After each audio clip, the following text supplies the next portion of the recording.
Kun sagalee bilisummaa Oromooti.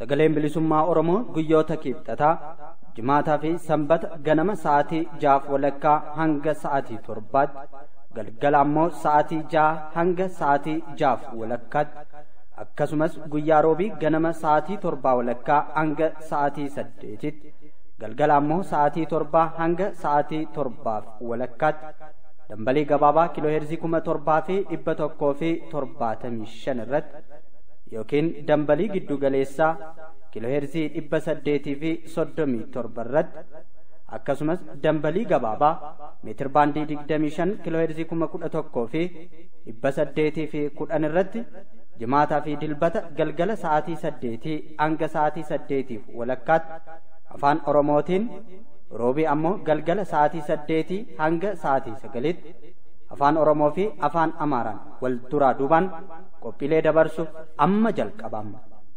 Kun sagalee bilisummaa Oromootiin.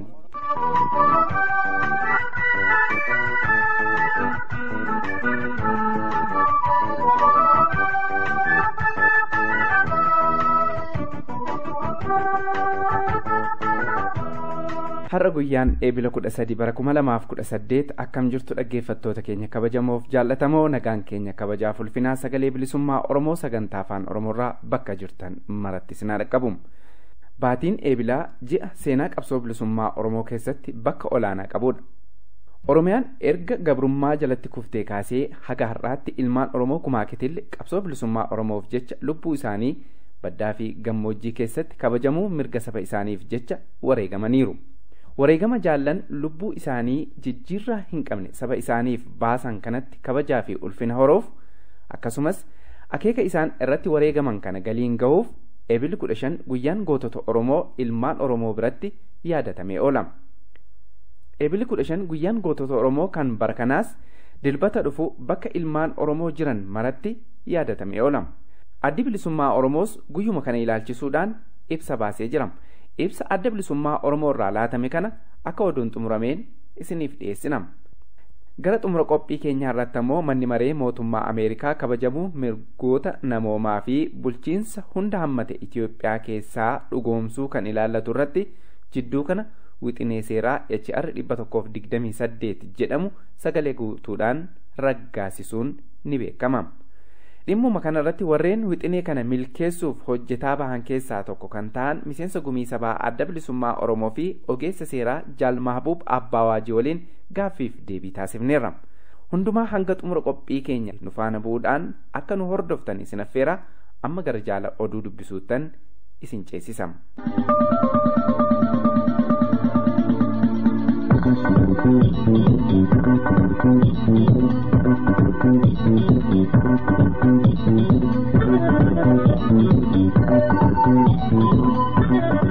Akkam jirtu dhaggeeffattoota keenya sagalee bilisummaa Oromoorraan oduu isiniif dhiyeessa. Ani Firaa'ol Jaalataati.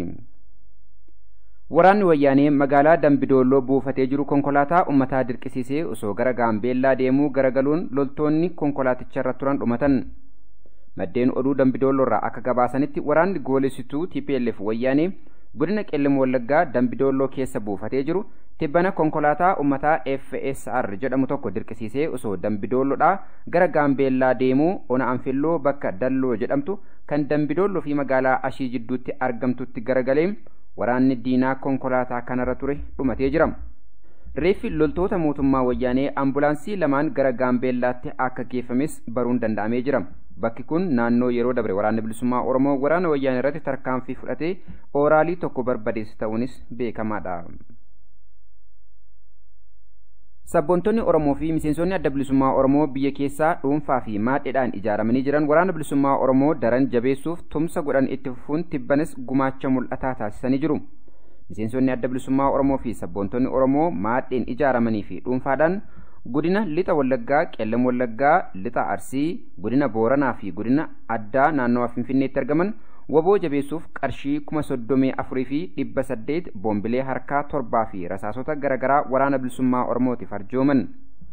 Haaluma kanaan maadheen gurmeessaa lammii qarshii 2,000, maadheen tuuta gurmuu furgaatuu rasaasa 50, maadheen tuuta gurmuu yaadannoo waaqoo guutuu rasaasa 50, maadheen tuuta gurmuu abdii bilisummaa fargaasii rasaasa 50 fi boombii harkaa F1 tokko, maadheen abdii sabaa qarshii 3,000, maadheen yaaddessaa diinaa qarshii 3,000, sabboonaan Oromoo didaa diinaa qarshii 1,000, sabboonaan Oromoo falmataa sabaa qarshii 300, sabboonaan Oromoo fedhii bilisummaa qarshii 200, sabboonaan Oromoo obsinaan waboo qarshii 1,000, ibsaa sabaa qarshii 100, Oromiyaaf ni bilisoofna qarshii 100, gabroonfataa hundeen buqqisnaa 300, maadheen collii boombii abbaa F1 tokko, maadheen gumaata laggasaa qarshii 9,000 fi boombii harkaa 2, goota ijaaraa boombii harkaa 3, sabboonaan Oromoo naannawa Finfinnee bishaan gafarsaa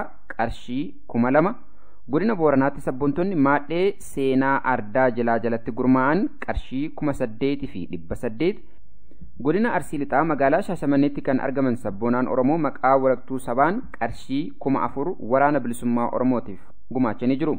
Miseensonni ABO fi sabboontonni Oromoo gumaacha kana waraana bilisummaa Oromootiif taasisan hanga uummanni Oromoo cunqursaa alagaa jalaa bahee bilisummaa isaa argatuttii fi Oromiyaan harka weerartootaa jalaa baatee walabumtutti qabsoo bilisummaa Oromoo adda bilisummaa Oromootiin durfamuu fi reef gaachana saba Oromoo waraana bilisummaa Oromoo waan danda'an cufaan cinaa dhaabbatanii gargaaruu kan itti fufan ta'uu irbuu seenanii jiru. Duulli hidhaa godinoota Oromiyaa adda addaa keessatti mootummaa wayyaanitiin gaggeeffamu itti fufee jira. Ilmaan Oromoo bulchiinsa Beenishaangul keessa jiraatanis hidhamaa jiru. Godina Harargee Lixaa ona mi'eessoo keessaa ilmaan Oromoo nagaan hojjetanii jiraatan ABO deeggartu waboo gaaratti nyaachisaa jirtu jedhamuudhaan hidhamanii hiraarfamuu irratti argamu. Ilmaan Oromoo ona mi'eessoo naannoo Asaboota Araddaa Ameetii Daa'imaatti gaafa Ebla 7 bara 2018 waraana wayyaanitiin qabamanii hidhaman Abraahimee Abdallaa Haajii, Abdallee Muhammad, Ahmad Adam, Ammee Muusaa, Muummee Wataraa, Ahmad Usmaan Haajii, Ibraahim Adamee fi Ammee Abdurrahiim kan jedhaman warra hidhaman keessatti argamu. Haalli hidhaa fi doorsisii ona mi'eessoo keessatti adeemsifamaa jiru yaaddeessaa ta'uunis gabaafamee jira. Ona Baabbilee keessaa immoo Haaruun Ahmad Muhammad bulchaa ganda Duwwaa Lamaa, Xahaa Jundaa, Ammee Ibroo qonnaan bulaa fi Hamzaa Abdullee kanneen jedhamanis waraana wayyaanitiin hidhamuu maddeen gabaasanii jiru. Godina Arsii ona gololchaa magaalaa Caancoo keessaas qeerroo Oromoo mana hidhaatti darbuun dhagahamee jira. Sufiyaan Bushraa, Miftaa Xaahirii fi Qaasim Amaan dargaggoota sirna wayyaanitiin hidhaman keessatti argamu. Haaluma wal fakkaatuun bulchiinsa naannoo Beenishaangul Gumuz ona Angaloo Miixxii keessaa ilmaan Oromoo jiraatan badii malee hidhattoota sirna wayyaanitiin hidhamuu irratti argamu. Galiilaa Saaqataa, Ogeessa Fayyaa, Guddataa, Konkolaachisaa, Mulgeetaa Admaasuu, Gabbisaa Iddoosaa barataa kutaa 7ffaa, Dabalaa Indaaluu barataa kutaa 9ffaa, Hundumaa Indaaluu barataa kutaa 10ffaa, Dhugaasaa Indaaluu, Araggaany Zawduu barataa kutaa 5ffaa, Taarikuu Abaataa Fiqiruu Bultii barataa kutaa 8ffaa, Biqilaa Abaataa Gargaaraa Konkolaachisaa fi Dagaagaa Addunyaa barataa kutaa 8ffaa kanneen ta'an warreen hidhamanidha. Dhaggeeffattoota keenya oduun sa'aatii kanaaf qabnu kanumaan raawwate.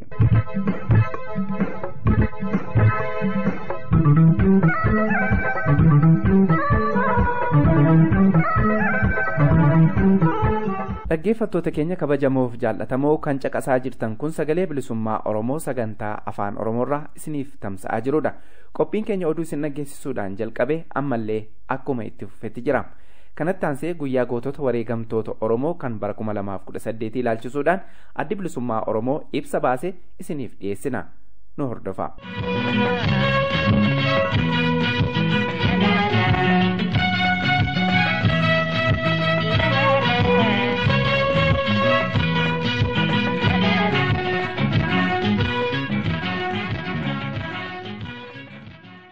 Gootota Oromoo fi Ebla 15 ibsa adda bilisummaa Oromoo guyyaa gootota Oromoo ilaalchisuun biyyoonni fi saboonni hundumtuu gootota seenaa isaanii keessatti waan jajjabduu biyyaa fi uummata isaaniitiif dalaguudhaan yaadataman ni qabu. Gootummaan humna, qabeenya, beekumsaaf lubbuu ofiillee dabalee dantaa dhuunfaa ofii caalaatti dantaa sabaa yookiin biyyaaf oolchuudhaan dantaa biyyaa fi saba ofii tiksuu danda'uudha. Biyya yookiin saba kamuu keessatti oggaa balaan yookiin rakkinni yookaan ammoo weerarri alagaa kan jireenya biyyaa fi ummataa yaaddoo jala galchu mudatutti kan dura bu'ee biyyaa fi ummata balaarraa ittisuuf wareegama baasuu gootota. Kanaafis gootonni wabii jireenya sabaa yookiin biyyaati jechuun ni danda'ama. Gootonni biyyaa fi ummata isaaniitiif ulfinaa fi gaachana waan ta'eefis saboonni fi biyyoonni hundumtuu gootota isaaniitiif kabajaa olaanaa kennu. Guyyaa goototaa jechuudhaanis gootota seenaa isaanii keessatti waan jajjabduu dalaganii fi dabran guyyaatti yaadatan guyyaa beekamaa saboonni yookiin biyyoonni adda addaa ni qabu.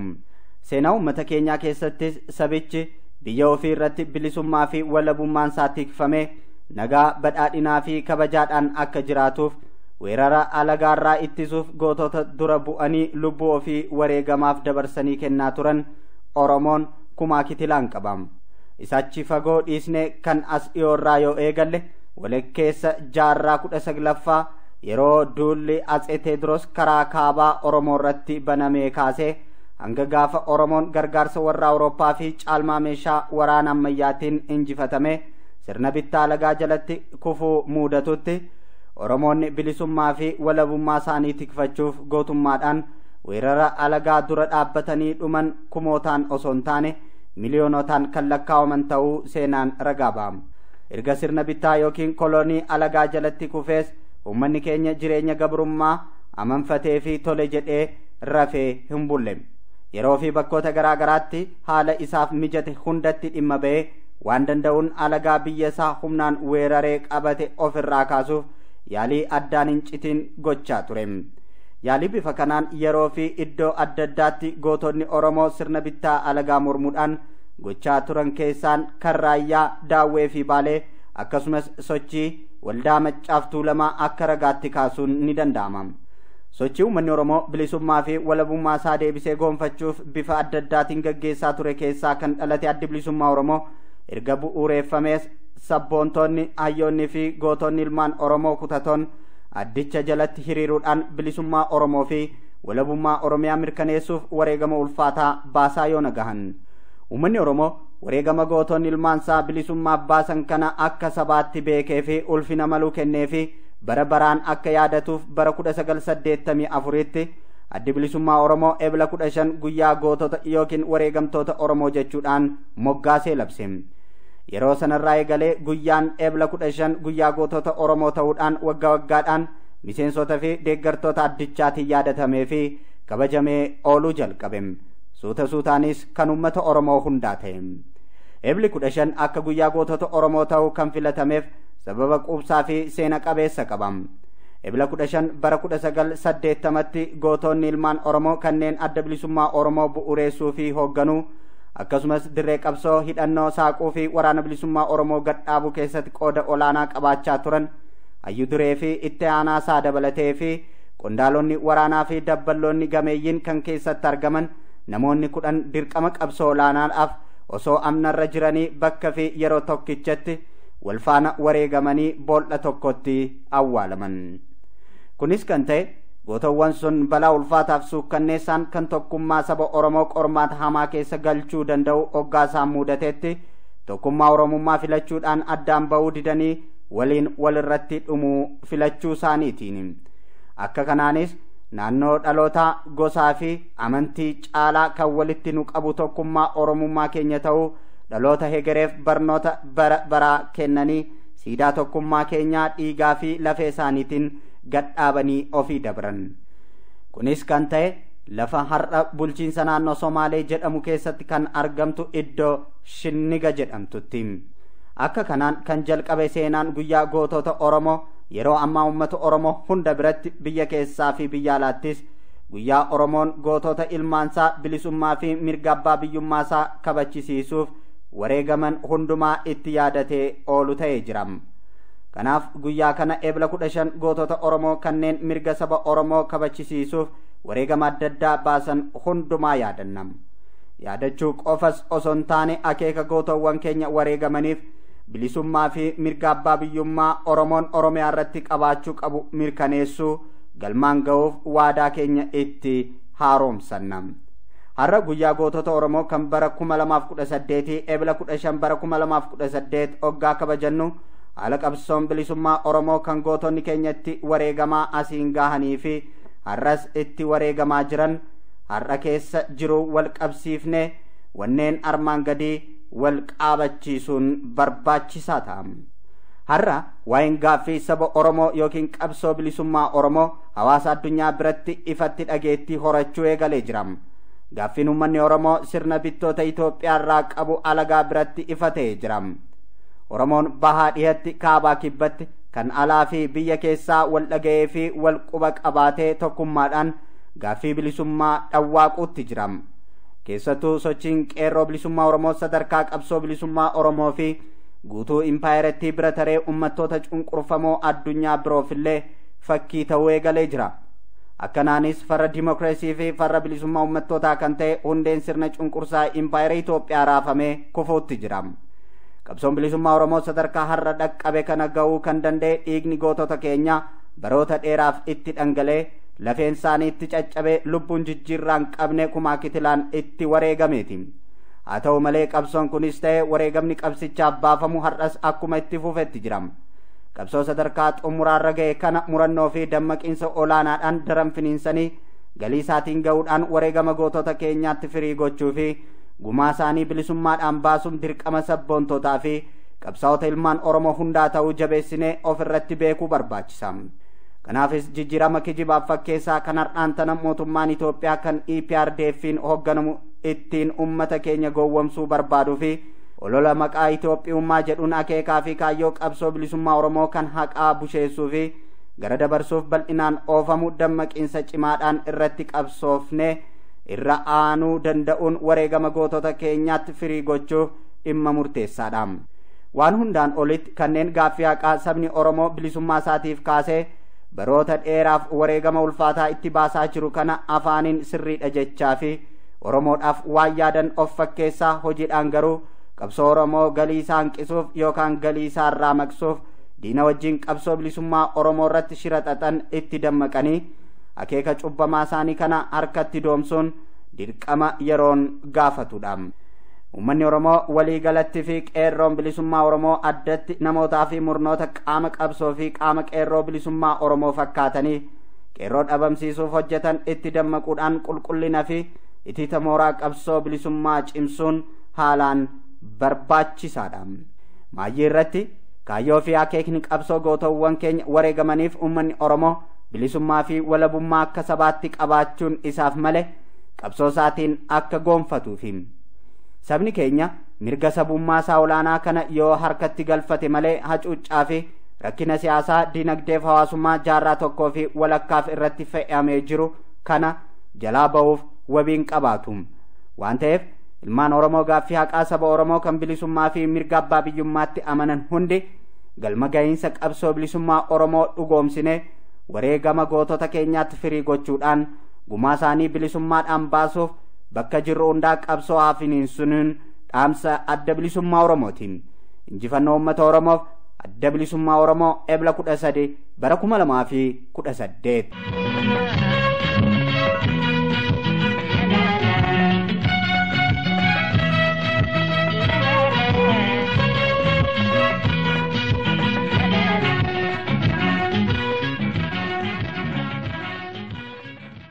Ashamaa akkam jirtu dhaggeeffattoota keenya nagaan keenya bakkuma jirtanitti sinaa dhaqqabu sagantaa keenya har'aatiin keessummaa tokko qabannee dhiyaannee jirra. Keessummaan keenya har'aatis miseensa gumii sabaa adda bilisummaa Oromoo fi hayyuu seeraati. Dhimmi marii irratti taasisnus wixinee seeraa mana maree mootummaa Ameerikaatiif dhiyaatee sagalee guutuudhaan dabre HR 128 ka jedhamu ta'a. Hunda dura afeerraa keenya simattanii argamuu keessaniif hedduu sin galateeffannamee dhaggeeffattoota keenyaan wal baraa. Maqaan kiyya Mahbuub Abbaawaadiin jedhama. Noord Ameerikaa kana Ameerikaa kaabaa keessa jiradhaa. Itti gaafatamaa durkii dippiloomaasii ta'eetiin Noord Ameerikaa kana keessatti dalagaa jira. Hayyee dansaa Jaal Mahbuub galatoomaa gaa isinii akkasuma ogeessa seeratilleedha yookaan immoo hayyuu seeratilleedha. Mee wannin yookaan dhimmi har'aa irratti mari'achuudhaaf afeerraa kan isiniif taasiseef dhimmi har'a irratti mari'annu jechuudha. Waa'ee wixinee seeraa HR 128 jedhama kan mootummaan manni maree bakka bu'oota mootummaa Ameerikaa jidduu kana wayyaan irratti dabarseeti. Mee wixineen seeraa HR 128 jedhu kan kabajamuu mirgoota namoomaa fi bulchiinsa hunda hammachiisa Itoophiyaa keessatti mata duree jedhuun dabre kun akkamitti dabree yookaan faayidaan isaa maal isa jedhutti odoon seenin dura mee maalummaadhuma isaayyuu dhaggeeffattoonni keenya akka caalaatti hubataniif wixineen seeraa kun maal inni qabiyyeen isaa maalidha akeekni isaa maalidha mee isa kanaan haa eegallu Jaal Mahabuub. Bareedaadha. Wixineen kuni rakkina biyyattii san keessatti mootummaan wayyaanee gabroonfataan ilmaan Tigraay bicuudhaan hoogganamu rakkinaa fi dararaa uummata Oromoo irratti geessaa jiranii uummata biyyattii san irratti geessaa jiran rakkinoonni san nama ajjeesuu akkanumatti badii tatta'an alatti hidhuu darafuu dubartii gudeetuu fi kanneen kana fakkaatan cufaatuu keessatti qabu rakkina ilma namaa mirga ilma namaa dhiituu kana keessaa qaba. Kunilleen akkamitti akka fuula duraaf yaalamuu qabu mootummaan kun hojii kanarraa akka dhaabbatu warrootan hojii kana hojjetanillee itti gaafatama akka qabaatan qabeenyi isaanii ka biyya alaa jirullee akka hin sossoone akka godhaman mootummaan Ameerikaallee akkamitti gargaarsa mootummaa biyya saniidhaaf Itoophiyaadhaaf kennu to'achuu akka danda'u waan kana fakkaatan keessaa qaba qabiyyeen kun wixineen kun jechuudha. Wixinee dhumti kuniyyuu mana maree yookaan mootummaa Ameerikaatti dhiyaachuu kan eegale yeroo kamirraa jalqabeeti kan amma ragga'ee mirkanaa'e kun yeroo kamirraa jalqabeeti kan eegale haala kamiin eegalee tattaaffiin yeroo sana keessa taasifamee maal fakkaata jalqabuma isaarraa ka'umsa isaarraa mee naa hima. Bareeda. Yeroo amma waggaa 2 fi cinaa irratti hojjetamaa jira. Kana durallee wixineen akkanaa biraa dhiyaatee ture. Wixineen san hin dabarre yeroo turraa dabree wixineen san filmaataaf osoo hin dhiyaanne yeroon irraa dabre kun immoo amma eegalee waggaa 2 fi cinaadha. Qabsoo mootummaan wayyaaneetiis itti godhaa jirti. Nutilleen qabsoo itti godhaa asii hin geenye warroottan nu dura eegalee jira. Nutilleen dhufnee itti hidhaamne waggaa 2 fi cinaadhaaf haalli akkamitti godhamaa ture kajoo waggaa 2 fi cinaadhaaf wayyaaneen gara 4 itti qabsaawaa turte akka wixineen kun hin dabarre itti milkooyne malee karaa tokkoon ambaasaadartichi Girmaa Birruu gaafa inni ambaasaaddara Ameerikaa ture Waashingtan DC taa'umtii isaatti mataa isaatiin bakka bu'oota Ameerikaa kana dhaqeeti ani mataan kiyya Oromoodha. Rakkina amma uummanni kun dubbatu rakkina uummanni Oromoo irra ga'u jiru jedhanii warri wixinee kana fidee isinitti himu kun dubbatu hin jiru. Anuu mataan kiyya Oromoodha. Wanti kun soba dharaa jeeti dhaqee fi qabsaawaa ture.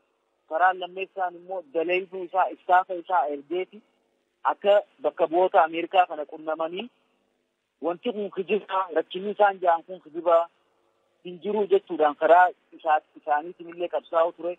Karaa sadeessaan immoo mootummaan Itoophiyaa yoo farni warroottan laabii jedhan warroottan mootummaa bakka bu'anii wixinee kana dura dhaabbatan qaxareetii doolaara 150 baatiitti kafalee jechuudha. Akka maallaqa Itoophiyaatiin yoo jijjiirree toora miliyoona 4 ta'a. Kan kafalaniiti baatiitti waggaa takka caalaa qabsoo nurratti godhaa turan jechuudha. Karaa afreessaati immoo deeggartoota isaaniitiin warra biyya kana jiraatan deeggartoota isaanii bobbaasanii akkuma nuti bobbaanee isaanitti ta'inee wixineen kun akka dabrutti qabsoo godhaa turretti isaanillee deeggarsa isaanii imbaasiin gargaartee maallaqa irraa baastee achitti ergitee qabsoo godhaa turte jechuudha. Haala kana keessa dabreeti gaarraan kana wixineen kun kakalee sagalee guutuudhaan nam tokko osoo duran dhaabbanne bakka bu'aan tokko osoo duran dhaabbanne sagalee guutuudhaan ka dabre. Hayyee dansaa jaalmaa buugaa mee kanuma wal qabsiisatii naa himaa wixineen seeraa mana maree mootummaa Ameerikaatiif bifa adda addaatiin akka dhiyaatu beekamaadha.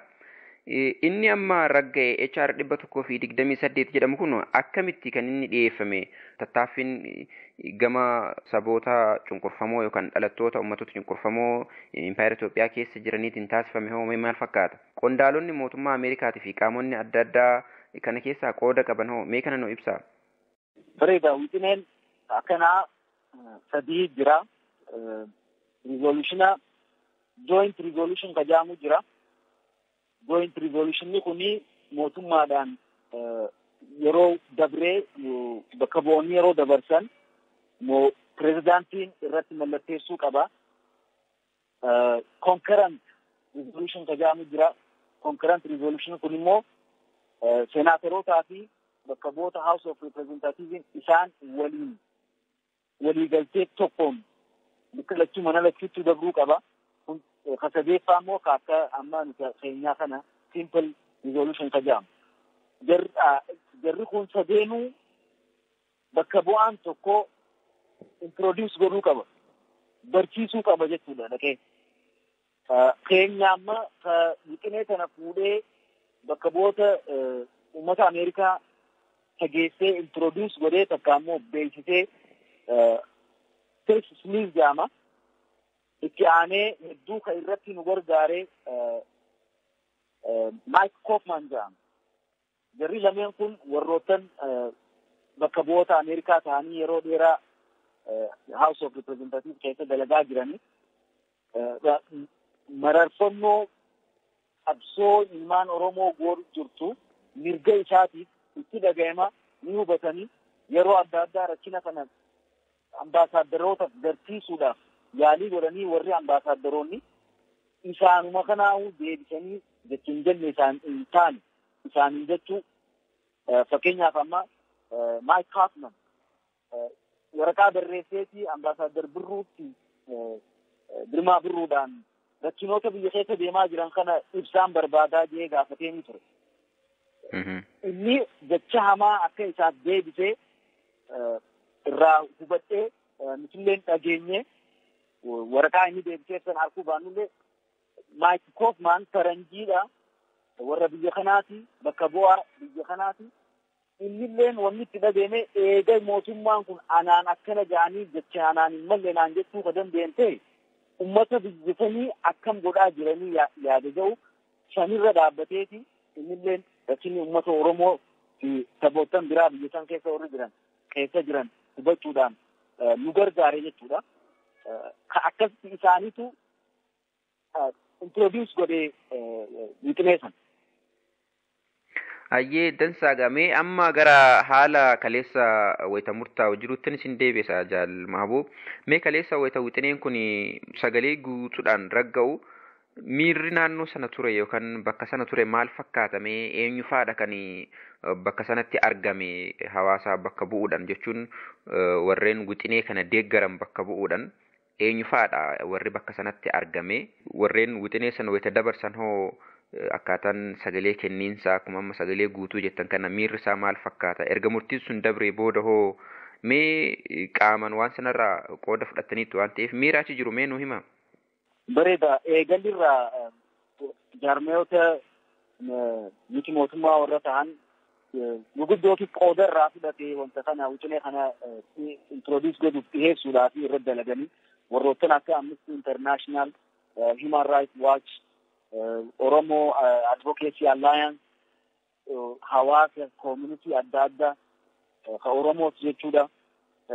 Akka nam tokkotti illee dubartoota Oromoo shamarran adda addaatti qooda irraa fudhatanii jiran hanqi danda'ee kalee Capital Hill'tti mana maree mootummaa Ameerikaatti achitti walitti dhufnee ganamarraa kaasnee waajjiraalee bakka bu'ootaatti deemaati kiraa wixineen kun sagaleedhaaf galgala kana dhihaachuuf deemaa nu bira dhaabbaddaa yes dhibee wixineen kun isinitti dhufe yes jaa voot godhaa fi yes jaa sagalee kannaa jenneeti irra deemaa achitti waajjiraa cufaasutti waraqaalee raabsaa wixineen kun qabiyyeen isaa maal akka ta'e barsiisaa turre jechuun uummata warran bahin maaliif jennaan bakka bu'oonni Ameerikaa nama 435 isaan cufaa turre ol qoonnee deemnee hirree beeksisaa barsiisachaa turre jechuudha. Kana duratti illee warroottan akka Amnesty International fi Human Rights Watch illee isaan illee ragaa nu bahuudhaan rakkina nuti himachaa jirru akka dhugaa ta'e ragaa bahuudhaan achirratti gargaarsa hedduu godhanii turan. Kalee immoo warri achi arkamee jaarmiyoota Itoophiyaa jaarmiyoota akka Amaaraatiin ijaaraman isaanillee qooda fudhataniiti qabsoo karaa addaatiin karaa isaaniitiin godhaa turan. Bakka tokkotti yeroo sagaleen kannamuu baay'inaan namni dhufe. Hanqa duraanii hanqa ganamaa nuti irra hedduun harka hedduun nuti hawaasa Oromootu achi keessatti guyyaa guutuu deemaa wal qoonnee deemaa oollee hojjechaa oollee jechuudha. Bakka sagalee kannamutti immoo warroottan DC Washington DC fi naannoo isii galan baay'inaan dhufan yeroo wixineen san dabre gammachuudhaan namni harka keessatti mana maree keessa taa'ee harka dhawee gammadee waan tureef manni mareen hoogganaan mana maree sanillee afyaayin mana maree akka harka dhawuun achi keessatti fayyamamnee fi kana akeekkachiisanii turan jechuun naawaa gammachuudhaan gariin ni ililchee gariin harka dhawee jechuudha. Akka uummata Oromootti hiikan inni uummata Oromootiif qabu wixineen seeraa amma sagalee guutuun dabre kun hiikan inni uummata Oromootiif qabu yookaan faayidaan jechuu kooti maalidha qabsoo bilisummaa Oromootiif?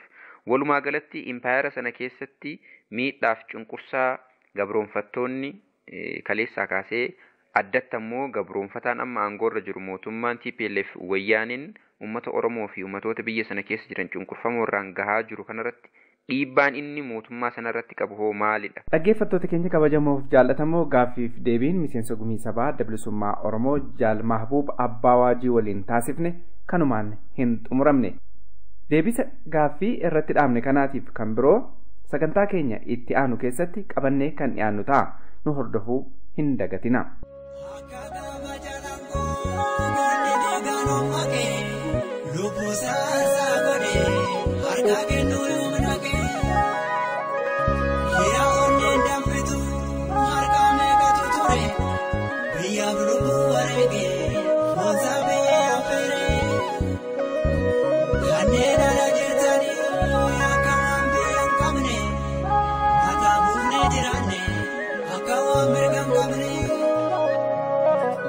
Garaan hojii isaa eenyuun walirra dhiisa.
bakata. Akamitti seenaa nokola harmeeti yaama wana bagara.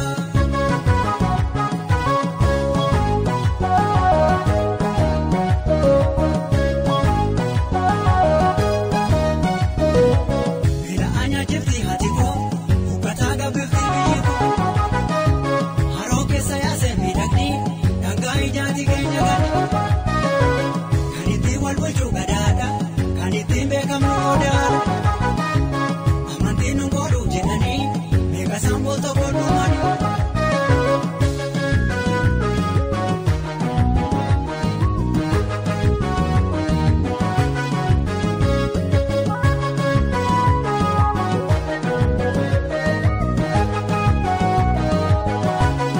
Ademas olani ademas bulani milki gaba toko. Biyako ni duro mani senani yo mani namni kamsa toko. Sabako durana dade nyufana dade situana biya. Suma borobia yabji be fade sena boke fade biya lubutiya. Eda dabetiya.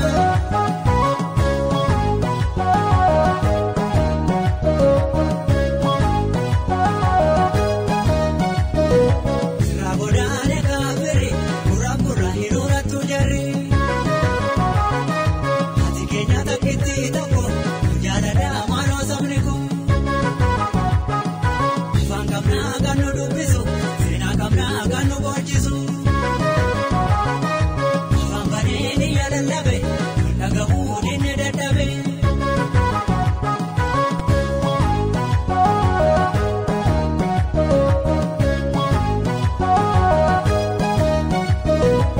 Utabiya barodu kabda atis dabare ke malabda. Amanti nungolu jenani mega sambo toko numani.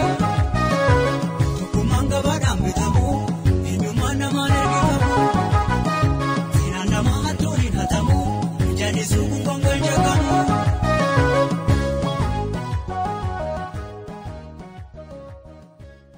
Egaan dhaggeeffattoota keenya kabajamoo fi jaallatamoo sagalee bilisummaa Oromoo sagantaa afaan Oromoorraa qophiin har'aaf qabannee dhiyaanne kanumaan xumuramee jira.